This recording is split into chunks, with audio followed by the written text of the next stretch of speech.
Allez, on va commencer.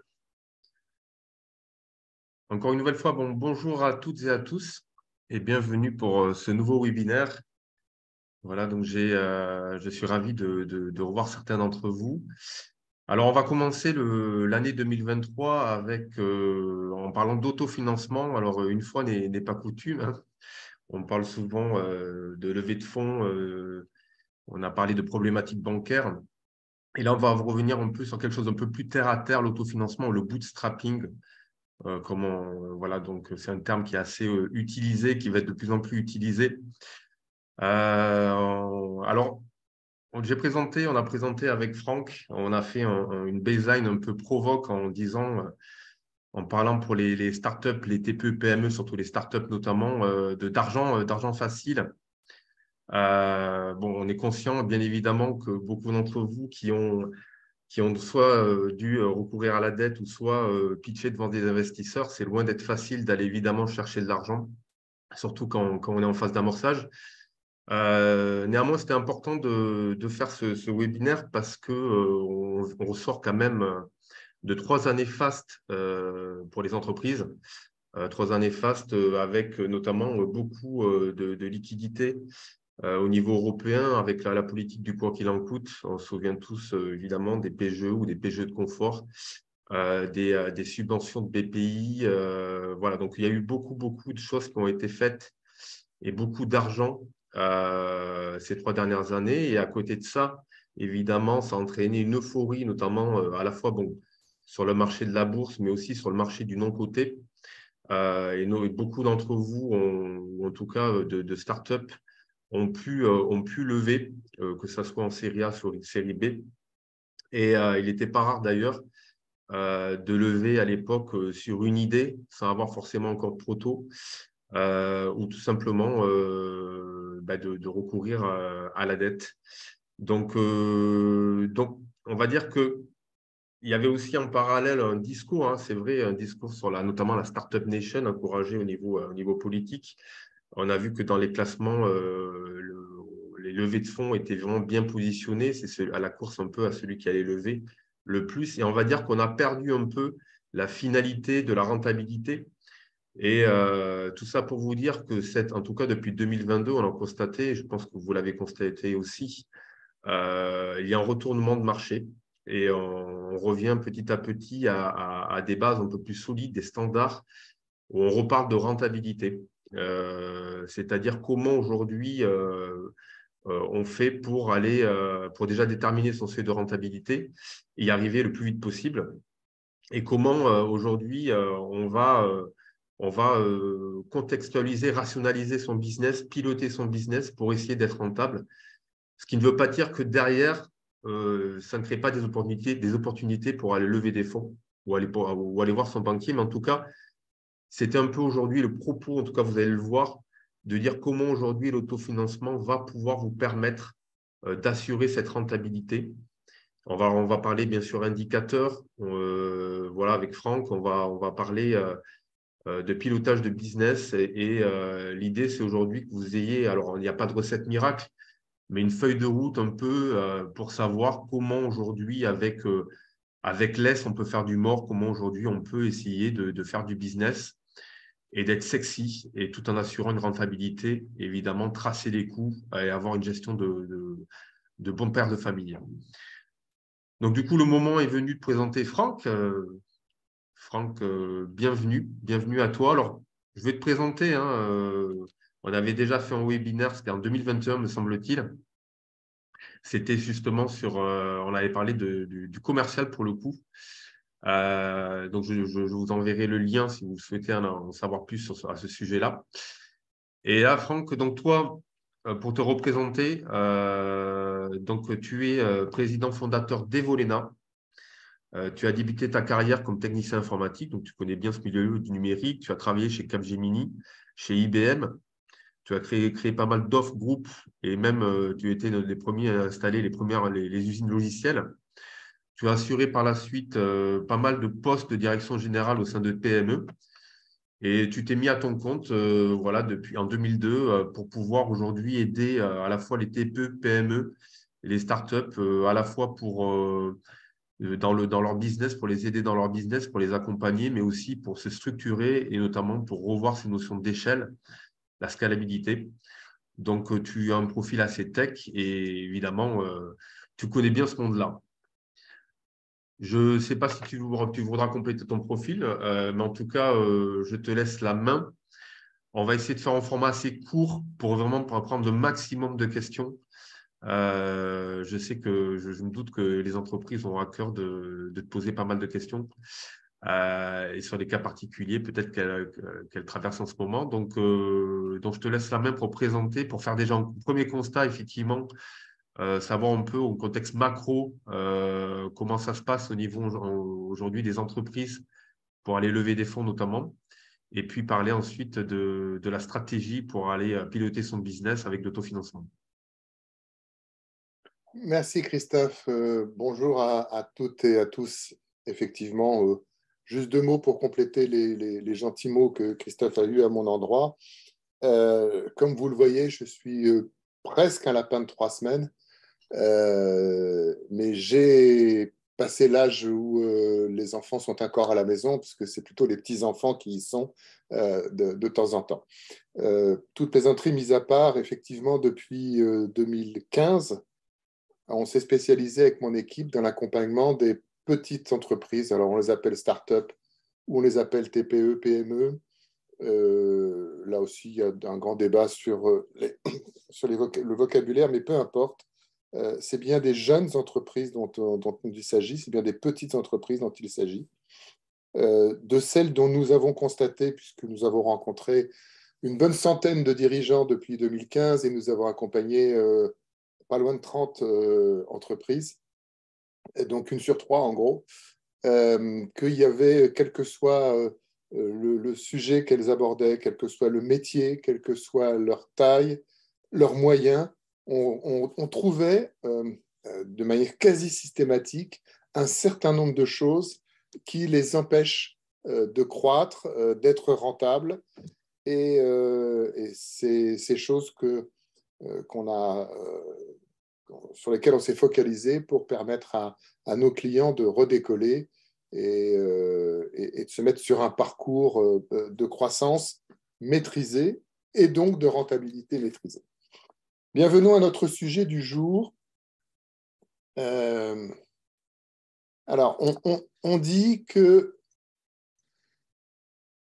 Ah, j'ai un problème, je ne peux pas... Si, voilà, pardon. On dit que les levées vont être beaucoup plus difficiles. Alors, effectivement, bon, comme d'habitude, hein, tout démarre des États-Unis. Je veux dire par là, non pas que c'est un modèle à copier, mais de fait, les choses démarrent là-bas et finissent toujours par prendre la même forme ici, chez nous, en Europe. Donc, on se rend compte que dès le 2e trimestre 2022, le nombre de levées s'est considérablement réduit, puisqu'elles ont été divisées par 4 entre le 1er trimestre et le 2e trimestre 2022. Et encore, il faut bien se rendre compte que ce qu'on appelle le deal flow, il est en général décalé de 3 à 6 mois. Ce qu'on trouve ici dans le 1,2 milliard du 1er trimestre 2022, ce sont des deals qui, en fait, étaient déjà conclus en Q4 2021. Donc, dès le tout début de l'année 2022, on a une diminution très sensible des levées de fonds. Et on le voit ici également sur une autre analyse de data, enfin une autre série de data, qui nous montre que, alors si l'amorçage ne bouge quasiment pas en volume, en revanche, même les valeurs technologiques ont beaucoup, beaucoup plus de mal à faire des levées. Et puis, le late stage, c'est-à-dire les grosses levées, elles baissent aussi de manière assez considérable, hein, à partir d'avril-mai et encore plus au cours des 3 derniers mois qu'on a ici sur ce schéma. Alors, je n'ai pas encore toutes les datas de la fin d'année. En revanche, on les a ici pour la tech française. Alors, on a vraiment comment dirais-je, une espèce de faux semblant, parce qu'en première lecture, et c'est ce qu'on lit encore ici ou là, hein, sur certains sites web que je ne citerai pas, qui font l'éloge des startups, mais 2022 a encore été une super année pour les levées.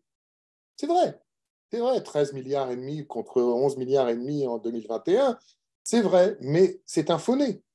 Parce qu'en fait, là aussi, quand on regarde, dans le bas de l'histogramme, c'est uniquement le premier semestre qui a été très favorable, avec une croissance de 63%.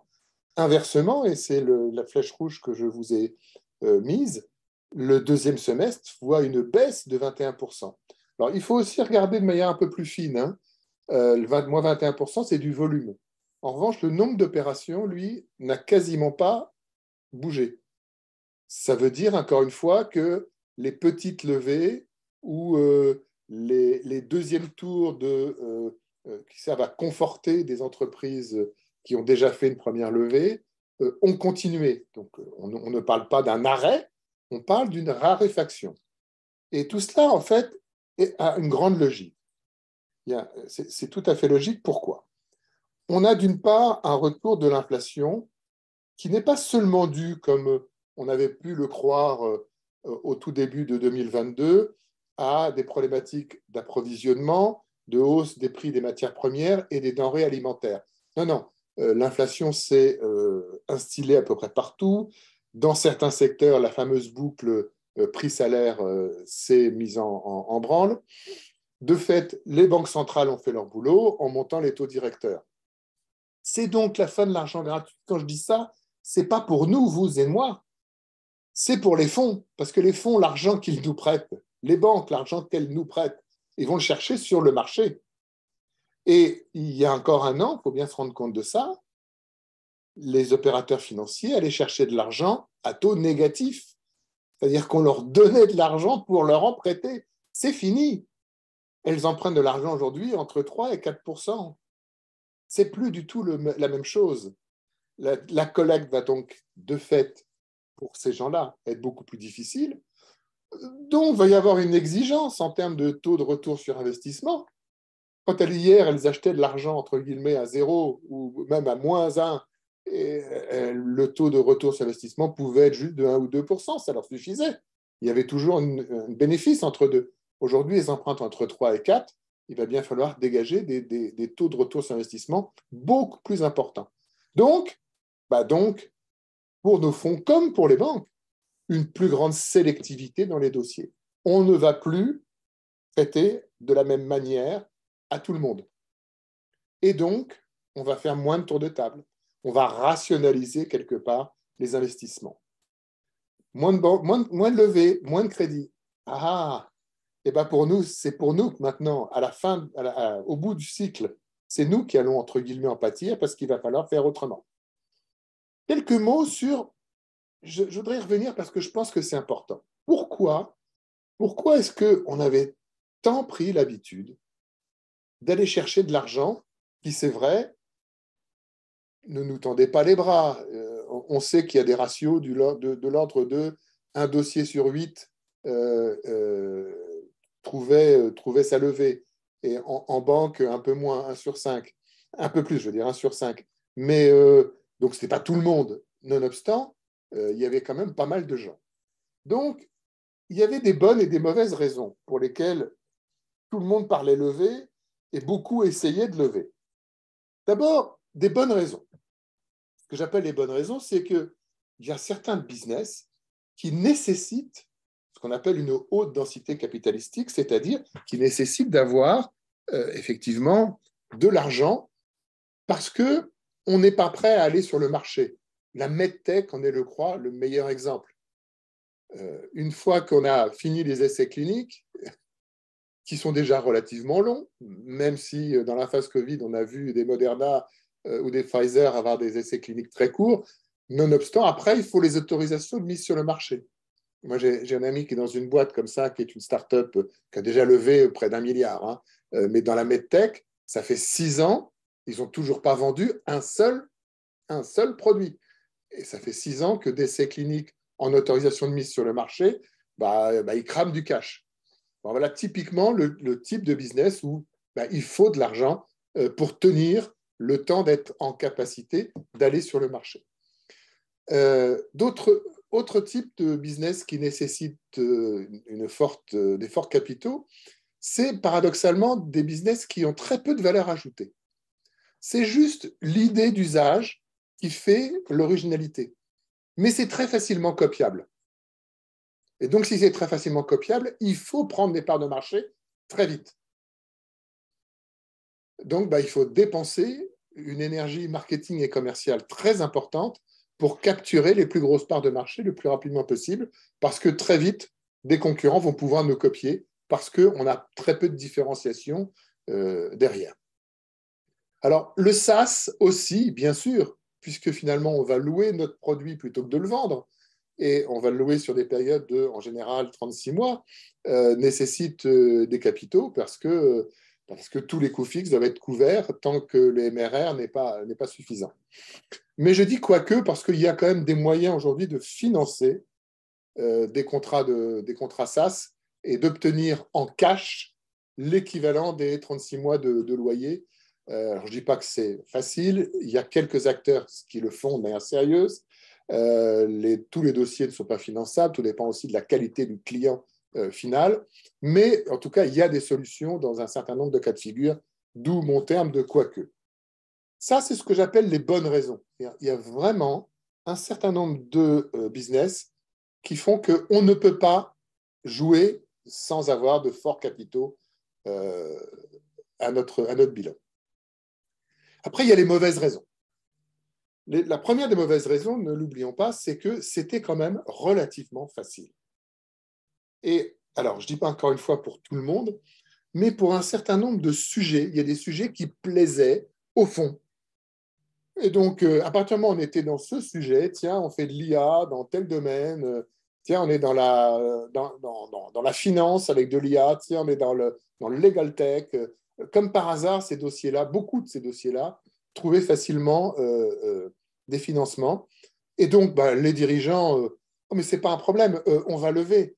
Je me rappelle d'un échange comme ça avec un client qui n'est pas resté de nos clients très longtemps, mais un client dans la legal tech, alors que le dirigeant nous avait dit go pour lancer un processus de commercialisation, après que nous ayons, avec lui, avec son équipe, formalisé une véritable stratégie. Il y a un des membres de son conseil d'administration qui nous dit il n'est pas question de lancer la commercialisation tant que le produit ne sera pas fini. Et alors, je réponds à ce monsieur, mais enfin, pour l'instant, il y a une des cibles pour lesquelles le produit est terminé. Commençons déjà à vendre à ces gens-là. Ça va nous générer du cash, ça va nous générer des retours clients qui permettront ensuite, par ailleurs, de faire de l'amélioration produit. Non, il n'en est pas question. Il faut que le produit soit terminé avant que… Bon, ce monsieur était président d'un tribunal, hein, donc pas tout à fait un mindset de businessman, mais je dis, mais vous allez financer ça. Mais ce n'est pas un problème, monsieur Lacombe. On fera une deuxième levée. On en a fait une très facilement, là, de 2 millions. La prochaine fois, on lève 5 ou 10. Et puis, m'embêtez pas avec ces histoires de commerce. Quand notre produit sera fini, les clients viendront tout seuls. Bon, je vous le donne en mille. Ils n'ont pas réussi leur deuxième levée et la boîte a déposé le bilan quelques mois plus tard. Mais pour eux, c'était facile. D'autres mauvaises raisons, c'est ce que j'appelle l'absence de visibilité sur le point mort.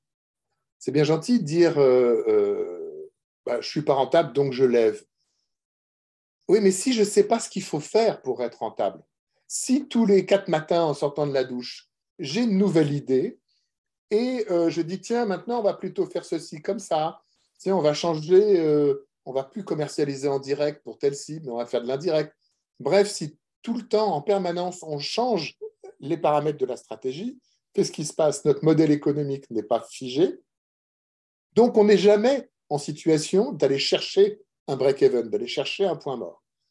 Bon, ce n'est pas grave, on va lever ou on va faire de la dette. Et puis la dernière mauvaise raison, je dois dire, m'a beaucoup déçu et j'espère que je suis tombé sur un cas de figure assez unique. Il s'agissait d'une entreprise dirigée par toute une équipe de gens très bien, des jeunes, entreprise à mission, Bicorp, avec toutes ces notions de belles valeurs qu'il y a derrière ces labels. Et je me suis entendu dire, mais enfin, monsieur Lacombe, qu'est-ce que vous nous embêtez à nous parler de rentabilité? On n'est pas là pour ça. Puis, monsieur Lacombe, Vous ne savez peut-être pas, mais il y a des fonds qui sont aujourd'hui spécialisés pour aider les entreprises comme nous. Donc, nous trouverons de l'argent. Ce n'est pas la peine d'essayer de penser à être rentable. Que c'est vilain, c'est sale, c'est sale. L'argent qu'on gagnerait, c'est sale. Oui, bah, eux aussi, ils sont morts depuis, bien sûr. Hein, c'est très dommage d'entendre ça, parce que même si on a des vraies volontés une entreprise à impact, une entreprise à mission, de faire en sorte que ce qu'on fait en termes de business soit en termes de valeur positive, ça n'empêche pas qu'il faut être rentable, ne serait-ce que pour être indépendant. Bon, donc il va falloir atteindre ce point mort le plus vite possible. Ouais, mais c'est pas si simple. D'abord,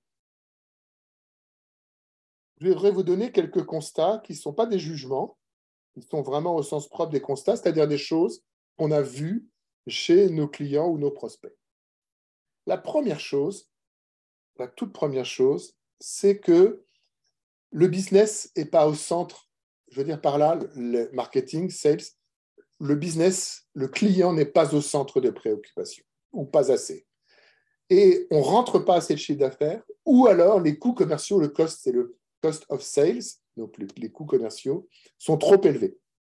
Et pour cela, 9 fois sur 10, les cibles, c'est-à-dire la typologie de clients et la typologie d'interlocuteurs chez ces clients que l'on veut adresser, je parle bien sûr de B2B, hein, j'ai oublié de le dire, mais sont peu ou mal définies ou changeantes, ce qui est encore le pire. Le parcours client est inexistant et ou parce que l'offre est mal définie. Donc, on ne sait pas très bien ce qu'on veut lui vendre exactement. On mélange la notion de produit d'appel, d'upsell, et on ne sait pas expliquer à nos futurs clients ce qu'on va faire avec lui dans 3 mois, dans 6 mois, dans 1 an.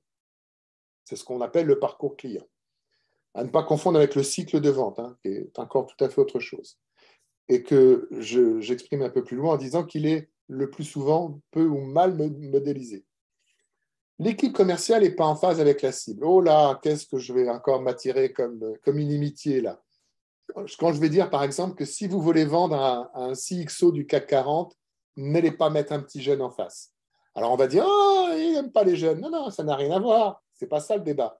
C'est que les clients, les hommes et les femmes chez nos clients, achètent quelque part à des gens qui leur ressemblent.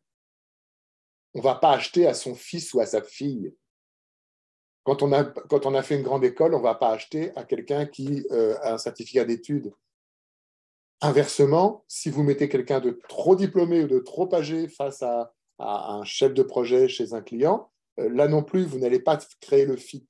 Donc, ce que je veux dire, c'est on ne met pas n'importe quel type de commercial face à n'importe quel type de client.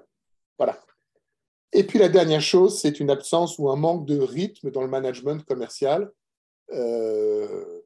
Beaucoup de nos clients ou des prospects qu'on a rencontrés subissent leurs propres clients. Moi, j'ai un client qui a encore très peu de temps là, me disait, mais tu te rends compte, Franck, on fait quand même 40% de notre chiffre d'affaires au mois de décembre tous les ans. Ouais. Et alors, vous avez fait quoi pour essayer de lisser ça dans le temps, pour essayer d'anticiper Ah ben non, on ne peut pas. En fait, au mois de novembre, tous les ans, c'est saisonnier, nos clients nous envoient des bons de commande. Bon, ben c'est bien, déjà, il faut les remercier qui vous envoient des bons de commande sans que vous fassiez rien pour aller les chercher. C'est déjà une grande chance. Mais peut-être que vous pourriez anticiper. Bon, bref, je prends cet exemple pour illustrer le fait que beaucoup de dirigeants subissent le business et ne le drivent pas.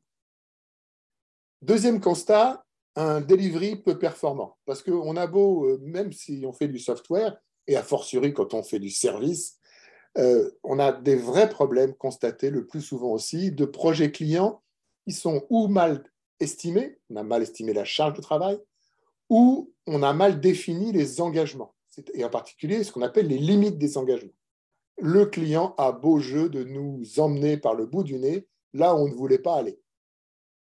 Ça me rappelle une expérience dans une vie antérieure où j'étais arrivé pour retourner une petite entreprise, il y avait 25 personnes, et la première chose que j'avais fait, bien sûr, c'était d'interviewer tous les collaborateurs je leur ai entre autres posé la question, c'est quoi la qualité?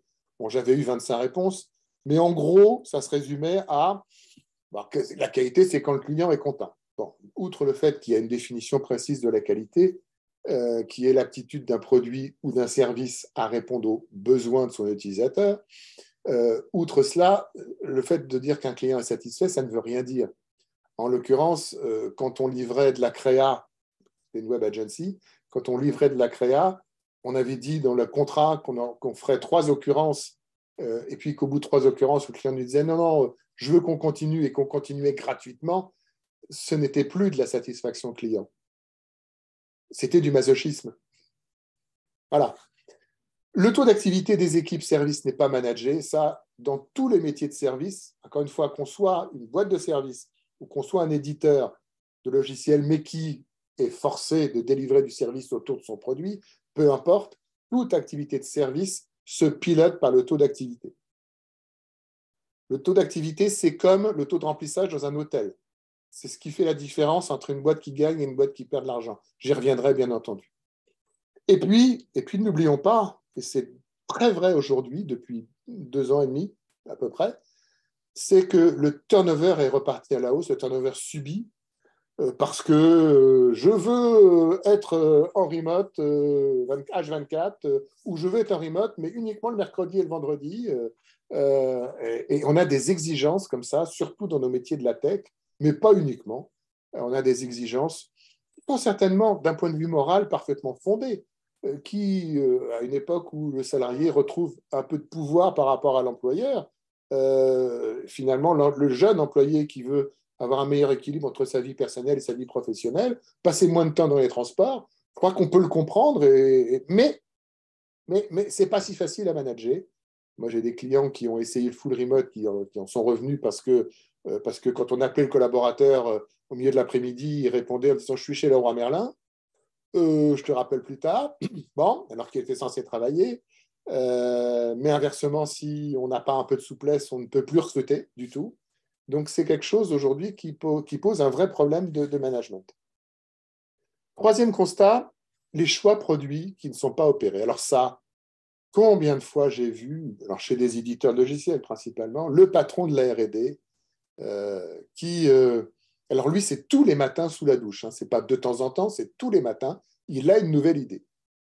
Et son produit, qui est le plus beau et le plus merveilleux du monde, mais tous les matins, il a une nouvelle idée pour l'améliorer. Ce qui veut dire que la veille, bien qu'il ait été le plus beau, il était toujours insuffisamment beau. Et alors que la R&D devrait opérer ses choix sur 2 critères. Un, le critère budgétaire. On développe sur budget. Et 2, on développe ce qui intéresse nos clients et non pas l'idée qu'on a sous la douche. Et bien, quand ces 2 principes-là ne sont pas respectés, les coûts de dev de la R&D ne sont pas maîtrisés et on arrive à des aberrations où les coûts de R&D sont quelquefois supérieurs au chiffre d'affaires. Alors oui, ce n'est pas grave si on fait la levée suivante. On y revient toujours. 4e facteur de non-atteinte de la rentabilité, c'est ce que j'appelle le pilotage dans le rétroviseur. Bonjour, monsieur le dirigeant. Quel est votre résultat de l'année 2022 ? Ah ben, je ne sais pas encore, monsieur Lacombe. Mon expert comptable va me donner mes chiffres vers la fin mars. Oui, bonjour, monsieur, mais votre expert comptable n'est pas celui qui pilote votre entreprise. Ce n'est pas son rôle. Son rôle, c'est d'établir des états comptables, de vous conseiller fiscalement, et puis de ranger les chiffres dans des cases. Mais le pilotage de l'entreprise par les chiffres, vous ne pouvez pas l'avoir avec des chiffres qui vous sont communiqués a posteriori. Donc, monsieur le dirigeant, je vous repose la question. Comment avez-vous fabriqué votre résultat de l'année 2022 maintenant que nous sommes en janvier 2023 ? Eh bien, je ne sais pas, monsieur Lacombe. Voilà. Et ça, c'est un très, très, très gros problème. J'y reviens, bien entendu, un peu plus loin dans cet exposé. Tout ça nous amène, parce que le pire, c'est que le plus souvent, ce n'est pas une des 4 causes, mais le plus souvent, c'est 2, 3, voire les 4 en même temps que nous constatons. Juste une petite remarque, juste pour vous titiller, enfin j'espère que ça va vous titiller. La rentabilité, finalement, c'est être libre, c'est d'être indépendant, de ne pas avoir besoin de ces financiers qui nous embêtent en plus. Moi, j'ai eu la chance d'être très jeune, élevé par un très grand monsieur qui s'appelle Serge Kampf, fondateur de Capgemini. Et dans les 8 valeurs de son groupe, qu'il avait écrit dès le début, dès la création en 1967, il y avait liberté, indépendance. Je ne veux pas dépendre des financiers. Et c'est pour ça qu'on doit être rentable. Et bien, je vous pose la question, est-ce que l'indépendance et la liberté ne sont pas deux des principales motivations à se mettre à son compte? Moi, c'est ce qui me semble. Et toutes les études que j'ai pu faire pour écrire mon dernier livre l'ont montré. Donc, il y a une espèce, je trouve, de contradiction à vouloir être entrepreneur et à dépendre des financiers. Donc, on va essayer ensemble maintenant de voir comment on fait pour ne pas dépendre des financiers. Il y a 3 vecteurs. Évidemment, là, dans une présentation de moins d'une demi-heure, je vais faire très, très synthétique, mais retenez bien une chose, c'est qu'il n'y a pas de recette, comme disait Christophe en introduction, il n'y a pas une recette, il n'y a pas un volet à activer, il n'y a pas une chose à faire. Il y a un ensemble de choses à faire de manière concomitante et bien sûr parallélisée. Donc 3 vecteurs plus 1. J'aime bien jouer ça. Le premier, c'est d'avoir, ça va vous sembler aberrant, mais c'est d'avoir une véritable stratégie, un véritable business model dont tous les paramètres doivent être cohérents et alignés. Ensuite, de manager, et en manager, quand je dis ça, c'est de manager, on va le voir, les investissements d'un côté et le courant de l'autre. Enfin, de piloter, donc de gérer des indicateurs avancés, des indicateurs qui fabriquent votre chiffre d'affaires et votre profit, et non pas de constater un chiffre d'affaires ou un profit. Et puis enfin, de mettre du rythme dans tout ça, parce qu'une entreprise, ça se pilote de manière quasi militaire. Je veux dire par là qu'il y a des choses qu'on doit faire toutes les semaines, d'autres tous les mois, d'autres tous les semestres, etc. Et non pas quand on a le temps ou quand on vient de signer une belle affaire, on va en profiter pour regarder l'état du pipe. Non. Alors, la première chose, c'est la stratégie. Je fais court. Christophe, je suis bien dans le temps là? Parfait, parfait, Ok. parfait. Alors, un tout petit cours de stratégie très synthétique. J'adore cette phrase, elle n'est pas de moi. Elle est de Christophe Fréry, qui est un des éminents professeurs de stratégie à ESCP Europe. Avoir une stratégie, c'est décider de ce qu'on ne fera pas, et j'ai ajouté ou pas tout de suite. C'est très important parce que l'un des grands problèmes des dirigeants de jeunes entreprises qui se lancent, c'est toujours d'avoir peur de suivre un seul chemin. Parce qu'ils disent, si on se trompe, on va dans le mur. Évidemment qu'il ne faut pas suivre uniquement le chemin qui vient d'une idée. Il y a plein de choses à faire en préambule, en termes de test and learn, par exemple, pour vérifier que cette idée est une idée qui va marcher. Mais, en revanche, essayer de suivre plusieurs chemins en même temps, c'est la meilleure façon de s'embourber. On a besoin d'avoir une autoroute devant nous et de dérouler une stratégie. Donc, c'est quoi une stratégie? Très clairement, une cible précise, c'est-à-dire si possible un seul, mais si pas possible 2 ou 3 segments de marché. Un segment de marché, c'est quoi? C'est une typologie d'entreprise, un type d'interlocuteur à qui on va vendre une offre particulière parce que cette offre lui amène une valeur ajoutée. Et j'aime bien reformuler comme ça, la valeur ajoutée, la vraie définition, c'est ce que le client aura avec nous qu'il n'avait pas sans nous. Mais en fait, c'est parce qu'on va résoudre un problème que le client va nous donner de l'argent.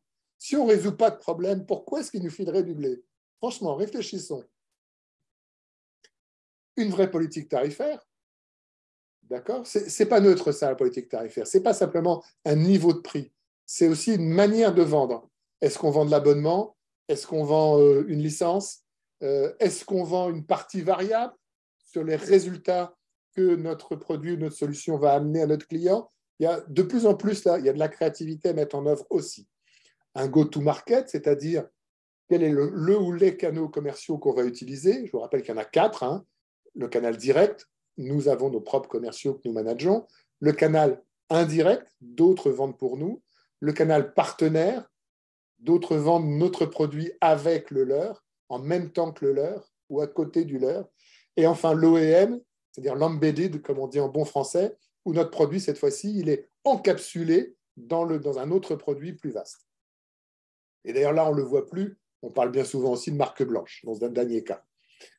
Mais il y a des cas où on est obligé de passer par là. Je veux dire, si vous avez aujourd'hui un produit de simulation numérique, par exemple, difficile de ne pas passer par Dassault.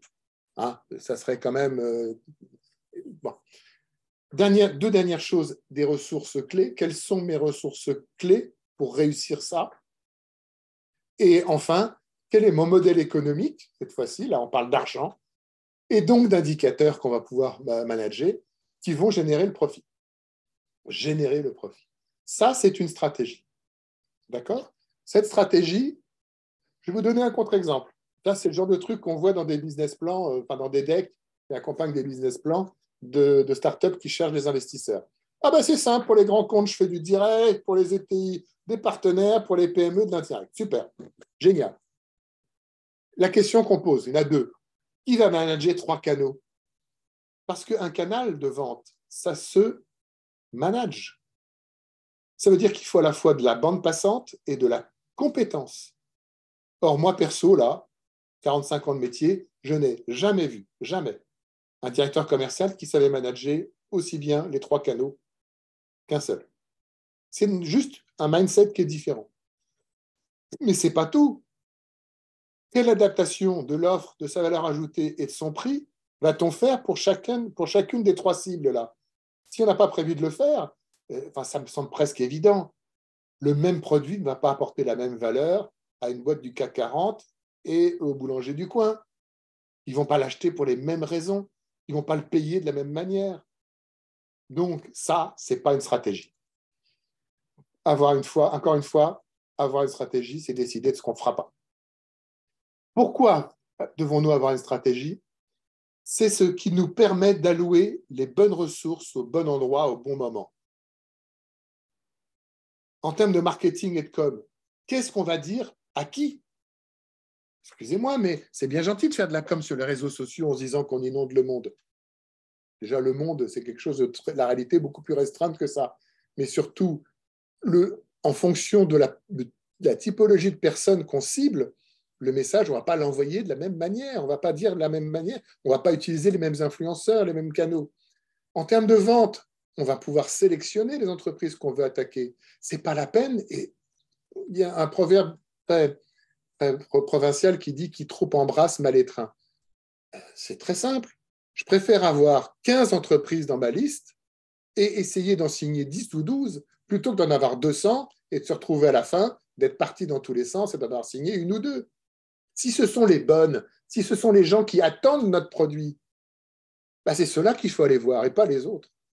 Les partenaires, si on veut en avoir, si on fait donc du partenariat, on va nouer des relations durables avec quelques partenaires. Ce n'est pas juste signer un contrat, c'est former leurs collaborateurs, leurs commerciaux, s'assurer que les commerciaux sont bien incentivés, c'est faire du biz ensemble, aller voir des prospects ensemble, faire de l'événementiel ensemble, etc. En termes de ressources, on va pouvoir établir un plan de recrutement et de formation des équipes très précis puisqu'on sait où on va. Alors que si on change tous les 4 matins, les compétences, elles ne vont pas à suivre. Donc, qu'est-ce qu'on va faire? Tous les 4 matins, on va en virer et en rembaucher? Ça coûte un pognon fou pour pas grand-chose, sans parler de l'ambiance dans l'équipe. En termes d'offres, si on sait où on va pouvoir investir dans la notion de packaging d'offres. Et enfin, en termes de méthodes et d'outils, on va pouvoir investir puisqu'on sait qu'on y va durablement. On a fait des choix. Avoir une stratégie, c'est faire des choix. Voilà. Et cette stratégie, on va l'exécuter sans faille et on ne l'ajustera. Je n'ai pas dit on va la jeter. On ne l'ajustera que tous les ans. Tous les ans, on fera des bilans. Qu'est-ce qui a marché, qu'est-ce qui n'a pas marché? On fera les bilans à l'occasion de ce qu'on appelle une business review. Bref, on va pouvoir dérouler un plan d'action concret, toutes les équipes focusées, travaillant de concert main dans la main pour exécuter une stratégie. Encore faut-il qu'elle soit cohérente, complète et fonctionnelle. Deuxième sujet, ça va être très vite. Le management, ça va être très vite, mais en termes d'impact, c'est très fort. On va séparer clairement les investissements du fonctionnement. Ça, c'est un truc que je n'ai jamais vu nulle part. Et ça, c'est le cancer financier de beaucoup de jeunes entreprises. Le fonctionnement, c'est quelque chose de très précis. C'est les recettes moins les charges qui dégagent une marge brute qui couvre les frais fixes. Point. Et les investissements, par ailleurs, ce sont des projets qu'on peut stopper si on n'a pas assez de cash, si on n'a pas réussi à la lever, si le banquier n'a pas accordé le crédit, ou si le fonctionnement ne dégage pas du profit pour pouvoir le financer. On le gère comme des projets et non pas comme un coût fixe. Les investissements ne sont pas un coût fixe. Ce sont des coûts temporaires liés à un projet. Que ces investissements soient liés au produit, à un développement, par exemple une géographie. Tiens, je pars aux États-Unis. OK, je pars aux États-Unis, ça va me coûter combien? Il me faut 800 000 balles. OK, je les ai? Oui, non. Si je ne les ai pas, OK, ben je ferai l'année prochaine. En attendant, tiens, je vais peut-être aller en UK. C'est moins loin, ça coûte moins cher. Séparer clairement les deux choses. Une entreprise jeune, soit en déficit, sorte un EBE négatif, ne me gêne pas dans l'absolu. Ça ne me gêne pas. Si cet EBE négatif n'est généré que par de l'investissement et que cet investissement a été financé par des ressources obtenues l'année précédente. D'accord? Mais le fonctionnement, lui, doit être à l'équilibre. Le fonctionnement de l'entreprise doit être à l'équilibre tout de suite. Je sais que je choque beaucoup en disant ça, mais voilà. J'ai des convictions et je les partage. Dernière chose, le pilotage. Enfin, l'avant-dernière chose. Pardon. Je l'ai déjà abordé tout à l'heure. Excusez-moi. Piloter, c'est monitorer des indicateurs, non pas résultants, mais qui fabriquent le résultat. Concrètement, d'abord, quelle que soit l'activité, on doit monitorer l'évolution du pipe commercial et le prévisionnel de la prise de commande en fonction du cycle de vente. Et c'est là qu'on voit qu'il faut avoir un cycle de vente modélisé. Si on a un cycle de vente modélisé, on est capable de dire à tout moment, OK, j'ai 10 affaires dans le pipe aujourd'hui, au mois de janvier. Au mois d'avril, je vais avoir signé 40% de ces affaires parce qu'elles sont à tel niveau de maturité de mon cycle de vente. Donc, je sais que 3 mois plus tard, elles seront gagnées ou perdues. Et comme je sais que d'expérience, j'en gagne 40%, eh bien voilà, j'ai 10 affaires là au mois de janvier, elles pèsent 150 000 euros. Eh bien voilà, 40% de prise de commande au mois d'avril de ces 150 000 euros. Mais pour ça, il faut avoir d'abord géré un pipe, donc un CRM, et un cycle de vente parfaitement modélisé avec un Spanco, etc., pour pouvoir projeter. On fait du pilotage, là. On ne fait plus de la constatation dans le rétroviseur. On projette notre prévisionnel de prise de commande. Et donc, notre prévisionnel de chiffre d'affaires. Maintenant, plus spécifiquement, quand on fait du service, il y a 3 indicateurs essentiels. Il n'y en a pas 4, il y en a 3. Le taux d'activité, je l'ai déjà évoqué. Le taux d'activité, c'est le nombre de jours que vos collaborateurs passent à produire du chiffre d'affaires sur le nombre de jours total. Après, on enlève les effets congés, etc. Bon, ça intéresse les uns les autres. On pourra rentrer dans le détail. Le TJM, c'est votre tarif moyen, tarif journalier moyen, et la masse salariale. Avec ces 3 indicateurs-là, on pilote tout. Puisque taux d'activité multiplié par TJM, multiplié par effectif, multiplié par nombre de jours égale chiffre d'affaires. Chiffre d'affaires, je vous rappelle, dans le monde du service, ce n'est pas la facturation, c'est la production. C'est marrant, je ne sais pas si vous entendez tout ce que je vous dis, Mais depuis une demi-heure que je vous parle de commercial, je vous parle de stratégie, je vous parle de finance, je vous parle de RH, je vous parle de juridique. Tout est lié. Tout est lié. On ne peut pas agir sur un seul facteur. Si on fait de l'édition de logiciels en SaaS, il y a quand même des coûts de production, les coûts d'hébergement de la plateforme et du monitoring des infras, les services support, ils sont facturés aux clients, mais on a un coût en regard, et puis les projets clients, les projets ou d'intégration ou de développement spécifique autour de la solution. Ça, c'est très français. Il faut bien se rendre compte qu'on a, alors on peut le déplorer ou non, moi je fais des constats. Aux États-Unis, on a une mentalité de prêt-à-porter. En France, on a une mentalité de haute couture. Et le pire du pire, j'en ai vu, c'est l'éditeur logiciel qui finalement n'a pas un produit, mais qui a un produit par client. On est un peu loin du vrai métier d'éditeur logiciel. Bon, nonobstant, entre les deux, il y a le produit standard et quelques développements spécifiques pour quelques clients. Puis le troisième type de métier qu'on a dans nos métiers, il n'y en a pas 40, c'est la distribution.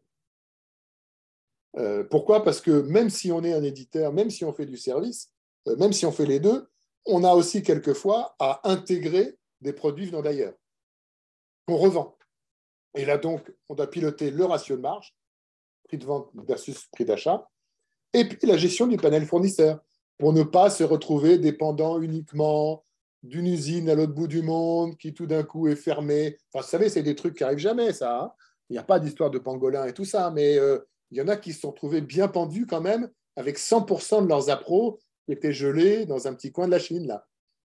Donc ça, c'est en termes d'anticipation stratégique, c'est quand même pas mal d'avoir un panel fournisseur diversifié.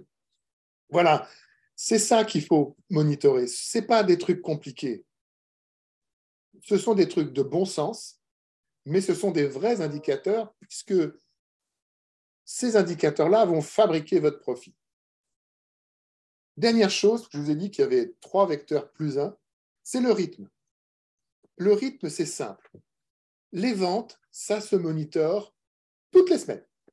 Réunion commerciale toutes les semaines. Pas quand j'ai le temps, pas quand j'ai signé une affaire, pas quand le commercial est revenu de vacances, non, toutes les semaines. Toutes les semaines, on regarde le pipe et on en déduit la projection de prise de commande que ça peut nous permettre de projeter en fonction du cycle de vente. De manière mensuelle, on pilote le tableau de bord avec tous les indicateurs dont je vous ai parlé. Et on regarde leur évolution. Quelle est la tendance? D'accord? Mon taux d'activité est en train de se casser la figure. Plan d'action. Pourquoi il se casse la figure? Est-ce que c'est durable ou est-ce que c'est dû à un projet qui, d'un seul coup, merde un peu? Et du coup, ce projet-là, qu'est-ce qu'on fait pour le redresser? Ou sinon, est-ce que c'est durable? Est-ce que c'est un problème de management? Est-ce que c'est etc., etc. On pilote bien des indicateurs avancés et non pas la résultante, qui est le profit, qui va se casser la gueule, bien sûr, avec un effet retard. Et enfin, tous les semestres, on fait une réunion stratégique qui s'appelle une business review, dans laquelle, on en parlera si vous le voulez, mais dans laquelle on fait une petite opération de punching ball, en quelque sorte. On va pas J'ai tout tarder dit. ouais, on a fini là. J'ai tout dit. Bon, je t'ai Merci laissé parler, Franck, parce votre que écoute. voilà, je pense que c'était intéressant que tu ailles jusqu'au bout de ton propos. Alors, j'ai pas eu de questions là pour l'instant. Alors, c'est vrai que le sujet est vaste. Donc, n'hésitez pas, je peux même vous donner la parole si vous le souhaitez. N'hésitez pas à revenir sur des choses que vous avez connues au niveau de l'entreprise, si vous avez des questions au niveau du pilotage de l'activité. Alors moi, j'ai retenu effectivement que... moi, j'ai l'impression quand même, pour avoir suivi pas mal de startups, c'est intéressant quand même d'avoir un monoproduit au départ, d'avoir bien ciblé. Souvent, en fait, le problème, c'est qu'on a beaucoup d'idées. On a même des idées qui peuvent être intéressantes, mais on ne sait pas laquelle choisir. On a tendance à partir sur pas mal d'idées. Moi, ce que je vois régulièrement, c'est que les entreprises, souvent avec un monoproduit ou monoservice, ont tendance à s'imposer sur le marché, quitte ensuite à ajouter des étages à la fusée. Ce que j'ajouterais également, c'est que par contre, effectivement, ce que tu as rappelé, outre le fait d'avoir la proposition de valeur, c'est évidemment la vente, le canal de vente. toi, tu proposerais par exemple de cibler un panel très restreint de potentiels clients au lieu d'aller sur du volume d'entrée. Alors, surtout en B2B, parce qu'en B2C, peut-être c'est différent, justement. Là, on est plutôt sur des communautés.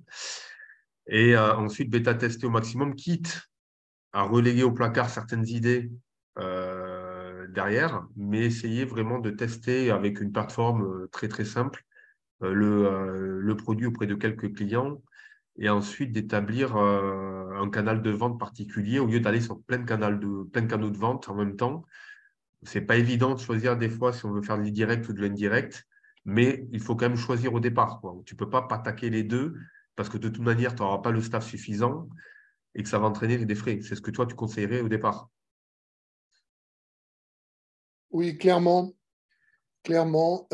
Mais maintenant, mon conseil aussi, c'est avant de, enfin, ne pas faire du essai-erreur.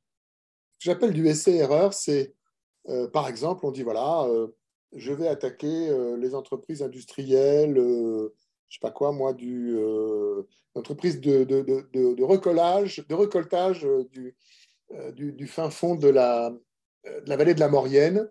Et pour ça, je mets un commercial sur place. Voilà. Allez, 6 mois plus tard, j'ai dépensé 40 000, salaire, plus charge, plus frais, plus événementiel, plus machin, et il m'a ramené 0 de commande. Ah, donc je me suis trompé. Bon, donc je le vire, je prends un autre commercial, puis finalement, on va aller attaquer les confiseries à Cambrai. Donc ça, c'est de l'essai-erreur.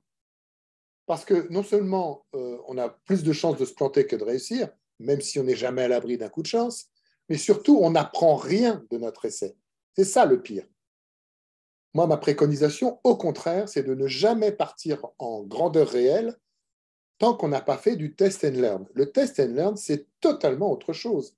Le test and learn, c'est d'aller mener des interviews professionnelles avec un MVP auprès de cibles potentielles. Et rien d'autre. Le coût n'a rien à voir. Les délais d'expérimentation sont divisés par 4 ou 5. En 2 mois, on fait une campagne de test and learn qui parle réellement et qui nous permettent de tuner les différents paramètres. Est-ce que c'est la bonne cible? Est-ce qu'on l'adresse bien de la bonne manière? Est-ce que le client voit la même valeur que celle qu'on avait imaginée? Quelquefois, c'est extraordinaire. Pour en avoir mené des campagnes, le client potentiel voit une valeur que nous, on n'avait même pas imaginée. C'est d'ailleurs tout le propos d'Eric Rice qui a inventé le test and learn. C'est que, bon, je ne vais pas vous raconter l'histoire, mais les clients ont toujours raison dans le sens où ils sont capables de voir des choses dans une offre, dans un produit, dans une solution, que quelquefois son inventeur n'avait même pas imaginé. Et inversement, ce que l'inventeur pensait être la plus grosse valeur, pour le client, ça n'a qu'un intérêt secondaire. Donc, faites du test and learn. Et une fois que la stratégie est vérifiée, tunée, avérée, là, on part en grandeur réelle. Là, on met des moyens. Et on exécute, comme je l'évoquais tout à l'heure, de manière division Panzer. Jawohl, la division Panzer, oui, mais la division Panzer, elle a un chemin à travers les Ardennes. Elle n'y va pas au hasard. Elle ne cherche pas sa route. Ils avaient tracé, les Allemands, en mai 40, un chemin à travers les Ardennes que personne n'imaginait, mais il y avait un chemin. Voilà. Donc, on exécute une fois qu'on a une stratégie bien étayée et qui a été testée. Oui, c'est effectivement choisir. Et donc, Voilà. faire des Et choix. choisir voilà, ce qu'on ne veut pas faire et ce qu'on doit faire. Alors, j'ai une question de Willem Rodier. Quid du recours à un prêt bancaire pour un investissement? À quel moment est-ce cohérent? Mais tout le débat est un débat là, purement financier. Si votre investissement, tout le débat, c'est la durée du ROI. Si vous avez un prêt bancaire à 5 ans et que vous avez un ROI à 7, ça veut dire que le prêt bancaire ne va pas être suffisant en termes d'impact de trésorerie. Parce que vous allez commencer à rembourser tout de suite. Ce n'est pas un prêt in fine. C'est-à-dire que non seulement vous allez dépenser l'argent du prêt pendant 7 ans, mais en plus, vous allez commencer à rembourser dès le premier mois. Donc, c'est vraiment un calcul d'intégrale, pour le coup. C'est un calcul purement financier. L'idéal, tout de même, c'est que la durée du prêt soit supérieure à la durée prévisionnelle du ROI. Surtout que, le plus souvent, on se trompe sur l'estimation de la durée du ROI. On se dit, voilà, dans 4 ans, c'est bon, et finalement, on en met 5 ou 6. Et on a fait un prêt sur 3 ans. Donc, on a fini de payer avant même d'avoir le début de l'espérance d'un retour sur investissement. Voilà, c'est juste un calcul financier de cette nature. Et n'oublions pas qu'aujourd'hui, l'argent, il n'est plus à 1%, mais il est à 3 ou 4. Et qui dit que demain, il ne sera pas encore un peu plus élevé, ça, moi, j'en sais rien. Je ne suis pas Madame Irma. J'ai une tête toute ronde, mais ce n'est pas une boule de cristal, pour autant. Très bien, merci. Est-ce qu'il y a d'autres questions? N'hésitez pas, hein, il n'y a pas de questions idiotes. Il y a forcément des choses qu'on n'a pas pu dire ou qu'on a oubliées, peut-être. Ou alors, j'ai fait tellement peur à tout le monde qu'ils sont désespérés. Bon, tout le monde est là et tout le monde écoute religieusement. Il y a peut-être cette notion, effectivement, de coût fixe dans la notion de rentabilité. Par rapport à ce qu'on disait, les levées, souvent, le levier, on ne pense pas forcément derrière à la notion de maîtriser ses coûts fixes. Ça, c'est vraiment très important, de ne pas dépenser l'argent qu'on n'a pas. Est-ce que tu aurais, toi, des choses sur les marges? Aujourd'hui, on parle beaucoup de marge. Est-ce qu'il y a des standards à observer, notamment dans le B2B ou de marge brute ou de marge nette? Est-ce que toi, tu aurais des choses à dire là-dessus? Tu veux parler de quoi? De ratio? Ouais, de ratio, ouais. Alors, en même temps, je lis le message de Jonas Pariente. Ouais, on va prendre le message de Jonas, puisque. Mais c'est un investissement. Alors, si on a besoin d'investissement fort au Mais non, je lis comprends. pour les autres personnes. Alors, je vais répondre si tu veux. Ouais, vas-y, vas-y. Je vais répondre, Jonas. Ce que vous évoquez là, ça s'appelle tout simplement le capital. C'est le capital, donc la dette qu'on va lever auprès des actionnaires. Le capital, c'est une dette, n'oublions jamais ça. Ça s'inscrit au passif du bilan, tout en haut, c'est la dette la moins exigible, évidemment, mais c'est une dette. Donc, c'est l'argent qu'on va lever au départ ou un peu plus tard auprès des actionnaires, qui sont et ou les fondateurs et ou des financiers. Donc, effectivement, ce que vous dites, qu'il faut d'abord développer un produit avant d'être capable de le commercialiser, c'est un tautologisme, c'est évident, il faut le financer sur fonds propres ou sur de la dette, mais là, c'est quand même très difficile de lever de la dette là-dessus. Donc, typiquement, c'est le capital qui va nous permettre de financer cet investissement. Donc, l'éternel problème, c'est qu'en France, les petites entreprises sont sous-capitalisées. Donc, on démarre, combien de fois j'ai vu des entreprises démarrer avec 10 000 euros de capital, alors même qu'elles ont un modèle qui ressemble à ce que vous êtes en train de dire. C'est-à-dire qu'elles ont devant elles 2 ans de développement, 3 devs, un architecte, un ergonome, un machin, un truc. Il y a quelques centaines de milliers d'euros de développement, mais on démarre avec 10 000 euros de capital. Ah ben on verra bien si on lève des fonds. Ouais, c'est pour ça aussi qu'il y a que le taux de mortalité des startups est aussi élevé, parce que rien n'a changé depuis 20 ans pour le coup là-dessus. Il y a 20 ans, il n'y avait pas de fonds d'amorçage. Maintenant, il y a des fonds d'amorçage. Ils ont été pendant plusieurs années très prolixes. Maintenant, ils sont en train de le devenir un peu moins. Mais dans tous les cas de figure, le taux de mortalité sur les 3 premières années est resté constant. Et il est toujours aussi élevé. Voilà. Donc, ce que vous évoquez, c'est bien un besoin de fonds propres, donc un besoin de capitaux, effectivement, pour pouvoir couvrir les coûts entre le démarrage et le début de la commercialisation, sachant qu'on se trompe toujours sur 2 facteurs. C'est l'intensité des coûts. On s'est trompé dans un facteur de, allez, je vais être gentil, 1 à 2, mais ça peut être pire. Et 2, sur le délai. On a estimé qu'il nous faudrait 2 ans pour le développer et le mettre sur le marché. Sauf que comme au départ, quand on essaie de le mettre sur le marché, il n'est pas fini, il n'est pas propre, il n'est pas machin, et on se rend compte que le client, finalement, ce qu'il voulait, c'était pas ça, mais le truc, bon, machin, et ben, finalement, on met 4 ans au lieu de 2. Et qu'est-ce que font d'ailleurs les fonds quand ils reçoivent un business plan? Il multiplie le besoin capitalistique par 2 et il multiplie le délai de mise sur le marché par 2. Et là, ils disent, est-ce que le modèle économique tient? Et en général, ça ne tient pas et le dossier va direct à la poubelle. Voilà comment les fonds travaillent en première lecture de vos dossiers. Donc, c'est tout ce que je peux vous dire. C'est effectivement, si vous n'avez pas en fonds propres, en tour de table, en family office, etc., les fonds nécessaires et qu'il faut aller chercher auprès de fonds d'investissement les capitaux, faites-le très vite. Mais je suis assez pessimiste là. Parce que la rentabilité ne s'obtient qu'en faisant du chiffre d'affaires. Hein. On est bien d'accord. Hein. Il n'y a pas de miracle. Quant à avoir une activité secondaire, comme vous l'évoquez dans votre propos, oui, mais ça a ses limites. Parce que si vos gars ne développent pas le produit parce qu'ils font de la prestat de service typiquement à côté, bah, vous allez encore allonger votre délai de mise sur le marché et en prenant en plus le risque qu'un concurrent vienne vous piquer le marché. Donc, si votre idée est bonne, il faut foncer, quoi, mais il faut l'argent pour. Allez, n'hésitez pas encore si vous avez des questions. Nous, on a le temps, on est là pour y répondre. Ouais, alors je revenais sur les ratios. Ouais, donc est-ce que toi, tu as une petite idée? C'est vrai que Alors, c'est vrai qu'en ce moment, ouais, pour réaliser ces marges, voilà, ben, dans le monde des services, les ratios de marge brute, alors, tu vas reconnaître le normand parce que c'est pas, je ne vais pas dire peut-être d'un cul, peut-être d'un que non, mais ça varie de 10 à 50%. En fait, tout est une notion de niveau de valeur ajoutée. Si on fait de l'intérim ou l'équivalent de l'intérim, ça gagne 10%. Pourquoi? Parce qu'on ne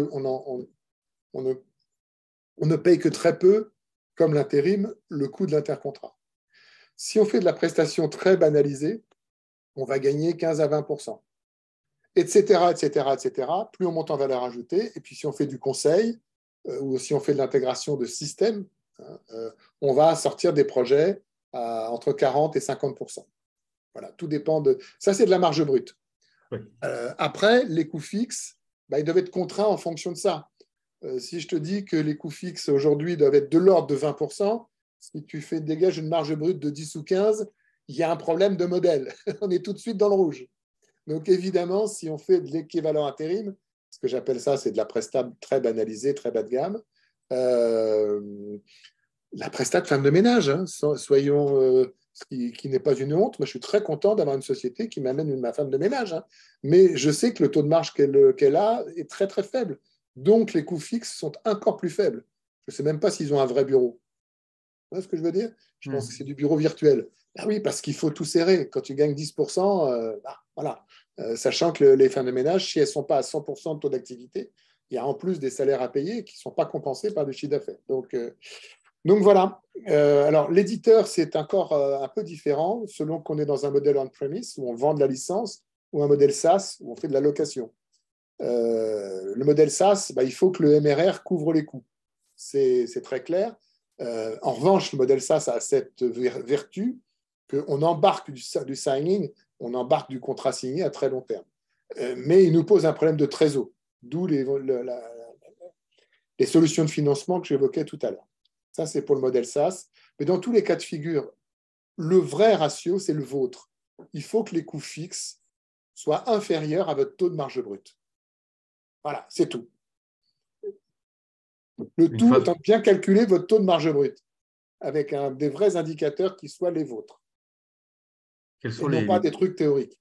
Les pistes pour réduire les coûts fixes? Alors évidemment, souvent, moi je dis, donc et c'est bien d'avoir appelé effectivement de séparer le fonctionnement de l'investissement parce que ça c'est souvent, enfin en tout cas de le schématiser mentalement parce que souvent c'est quand même l'erreur.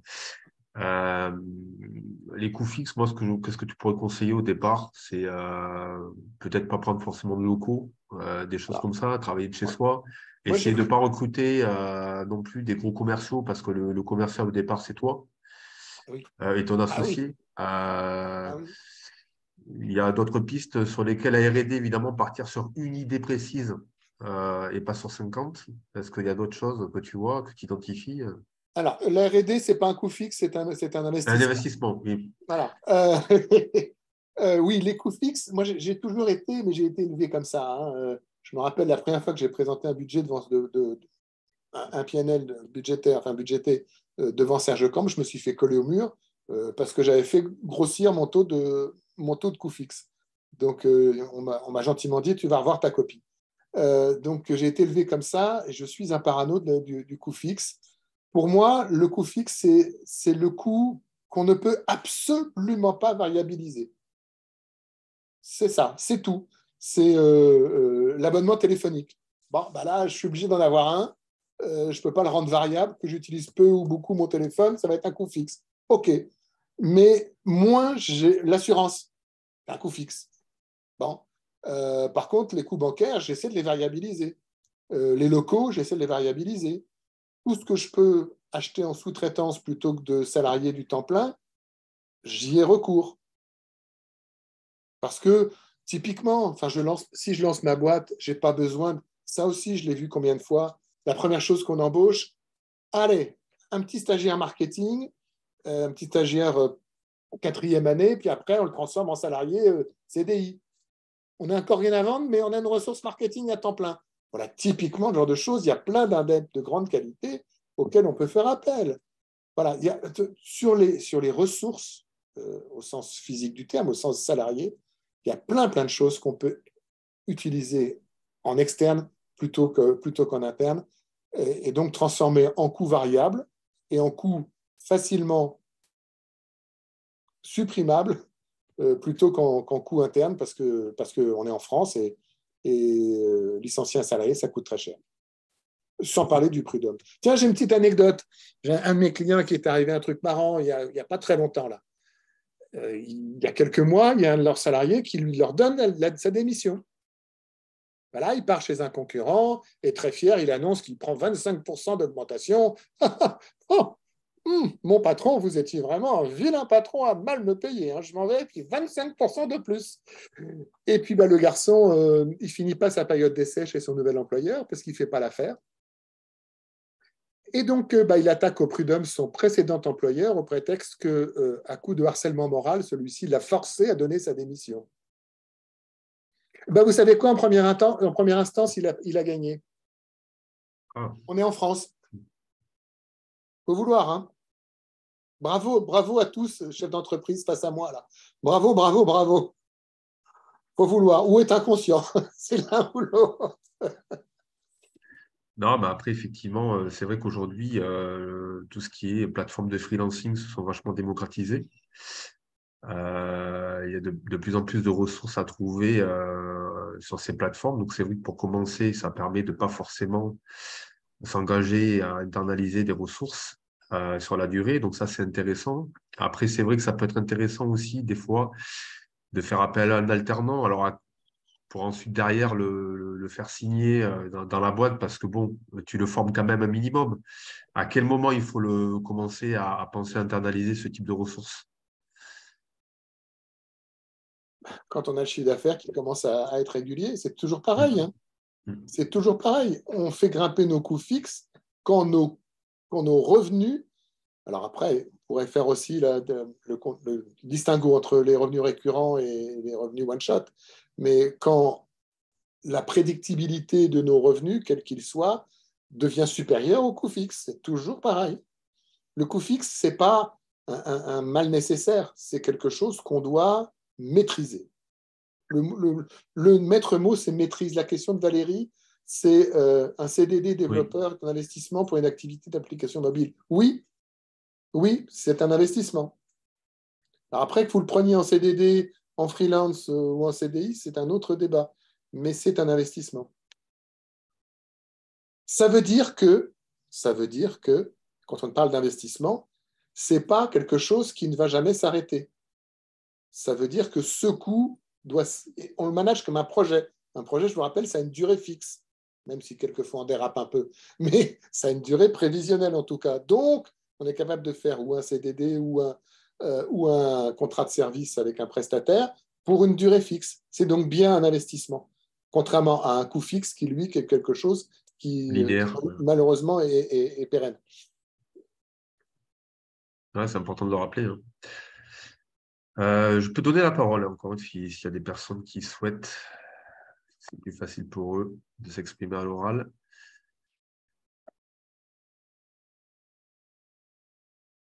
Qu'est-ce que toi, tu voudrais partager, Franck, sur la conclusion? Est-ce que tu as des choses sur lesquelles un point en particulier sur lequel tu aimerais revenir? C'est pas. Si je voudrais vous raconter quelque chose, c'est que il y a deux moments dans la vie d'une entreprise où le chef d'entreprise n'est plus aux commandes. C'est quand il fait une levée de fonds, quand il prépare une levée de fonds, ou quand il prépare la vente de sa boîte. Et le corollaire de... Pourquoi? Parce qu'il est extrêmement pris par les réunions avec les investisseurs ou le futur acheteur, selon le cas. Et d'une part, il est très pris. En termes de bande passante, il peut consacrer beaucoup moins de temps à sa boîte, mais en même temps, dans sa tête, il est complètement dans ce sujet et il n'est plus dans l'opérationnel. Et ce qu'on constate dans 100% des cas, c'est que pendant qu'on prépare une levée de fonds, pendant qu'on prépare une session, le business se casse la gueule. Les résultats se cassent la gueule. Ça veut donc dire que le patron, il sert à quelque chose, parce que quand il est moins là, ça merde. Je parle des petites boîtes, hein, évidemment, hein, parce que je vous rappelle aussi que le but, en faisant grandir sa boîte, c'est de la rendre indépendante de son entrepreneur et de son fondateur. D'une part, pour augmenter sa valeur, d'autre part, pour pouvoir lui permettre de scaler et de continuer à croître, puis enfin, pour que le fondateur puisse aller au golf, en bateau, en avion, en hélicoptère, en voyage, bref, faire un peu ce qu'il a envie de faire, parce que les 3, 4, 5, 7 premières années, il était complètement là en permanence, donc il a le droit de respirer. Bref, petite boutade, mais pas complètement innocente.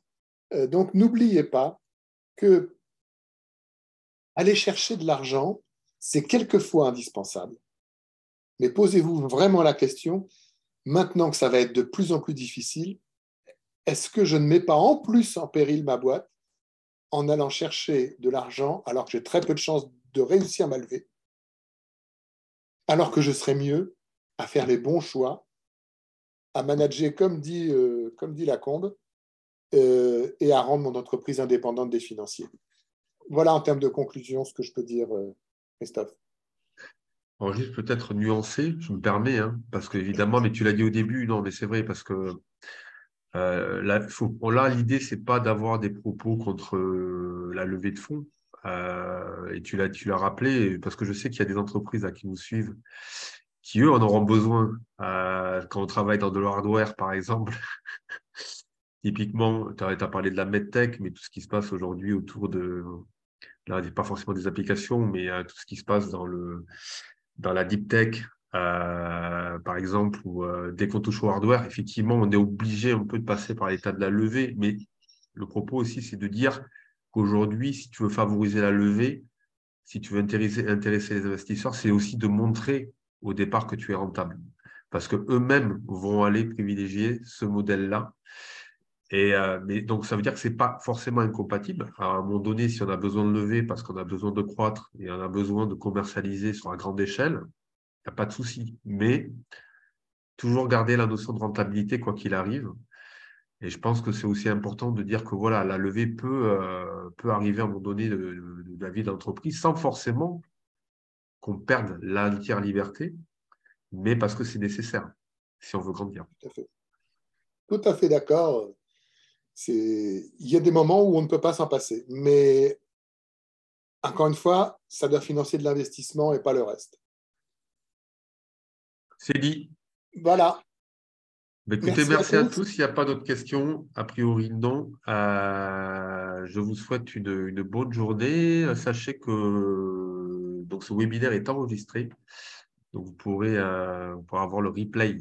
Voilà, si vous voulez vous faire une repasse. Donc, encore une fois, merci à tous. Merci, Franck. Et puis, si vous voulez revenir sur des cas particuliers, n'hésitez pas à me contacter. Je vous mets en relation avec Franck. Il n'y a pas de souci. Voilà, pour un cas plutôt personnel, on va dire. Merci Franck. Bonne fin de À journée à tous. bientôt. Au revoir. Au revoir.